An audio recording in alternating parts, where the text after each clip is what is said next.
Sa punto ng isang abogado na si Attorney Rene Bueno, matibay na nailahad ng kampo ng prosekusyon ang ebidensya tungkol sa Article 4 na grave threats at assassination plots na binitiwan ng Vice Presidente laban kina Pangulong Marcos, First Lady Liza Araneta Marcos at dating House Speaker Martin Romualdez. Huwag kang mag-alala, ma'am, sa security ko. Kasi may kinausap na ako na tao.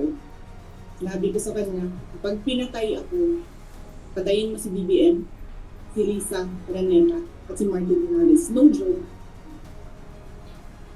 No joke. Nagbilin na ako, ma'am. Pag namatay ako, sabi ko, huwag ka pumigil na hanggang hindi mo mapatay sila. Narito ang bahagi ng aking interview. Being the second highest leader of the country, it is not appropriate on the part of the Vice President na mag-release ka ng ganyang klaseng pananalita dahil respetado ka, ginagalang ka ng taong bayan upang para magbitaw ka ng ganyang klaseng pananakot laban sa Pangulo ay hindi yan nararapat. No, kahit galit na galit ka na, kahit suklam ka na sa Pangulo, hindi ka dapat nagpapalabas ng ganyang klaseng pananalita sapagkat yan ay may kaukulang kaparusahan sa ilalim ng ating revised penal code.